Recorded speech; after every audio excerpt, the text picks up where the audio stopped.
Yeah, I think in my mind, where do I use the most? I'm an acute care person. I work in, 99% of my time in the hospital. So at least in my mind, I would say we use our probiotics most commonly in the ICU for prevention of ventilator-associated pneumonia, sort of an isolated setting. Certainly for prevention of antibiotic-associated diarrhea and C. diff diarrhea. Those are probably the main users because in our setting, virtually everybody in the hospital is on an antibiotic gets a probiotic. And hopefully we start the same day that they get their probiotic. And what are your thoughts? And as you know, in the perioperative clinic that we see so many patients in, probiotics is always a discussion with each and every patient. And we are oftentimes looking up different products online and discussing some of the more appropriate possible choices with patients.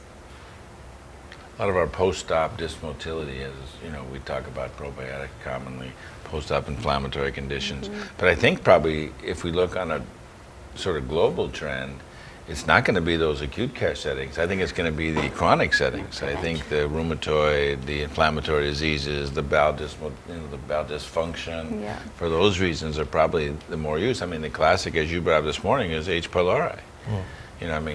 Think how many people, not so much in the U.S. anymore, but this is the number one cause of, gastric cancer, multiple self-lymphoma, and peptic ulcer disease.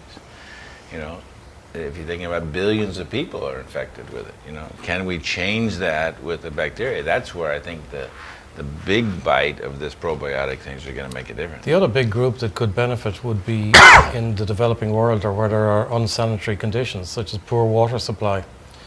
In that situation, I would rather have something I would rather be consuming something that's safe that could compete with pathogens, and that would be a probiotic. And it might be particularly relevant in children because they're at risk of diarrheal diseases, can stunt their growth, and if we could get probiotics to them at a cheap rate and something that would survive the warm climate that they generally are in, that would be quite a significant achievement. I think we owe it to the developing world to do this. Absolutely. I know there was some early work done in, I believe it was Pakistan, with diarrhea in clinics, where Remy Meyer was the lead author on a couple of those papers, where they added probiotics to oral rehydration therapy and virtually eliminated the long duration of those issues. So I think you're right. I think that's an area which could be very cheaply, and I think if these can be made at relatively low cost, it would be worldwide available. The other area that the pediatricians are struggling with, but it has to do with preterm births, babies born too soon.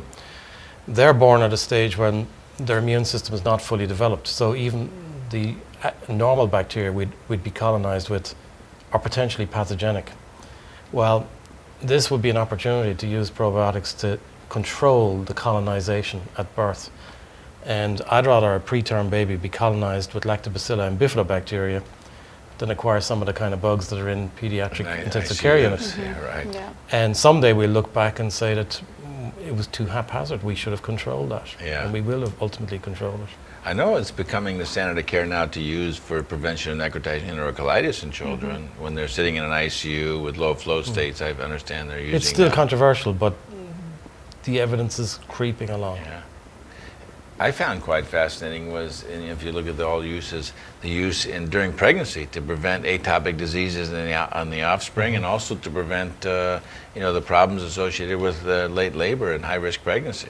That's a fascinating area. It's I really think to myself, interesting. how could it be that giving a pregnant mother, lactobacilli or several different species in the last trimester of pregnancy can prevent many of these problems? Not every study has been able to replicate that. Right. And sometimes some of these observations are overstated. One shouldn't assume that a probiotic is like a drug. Right. It has a modest effect, but over a large population, it is a biologically significant effect. And I think in the case of the pregnant mother, probably what's happening is it's influencing her microbiota. In turn, the newborn baby then acquires that microbiota, and it's a more healthy microbiota.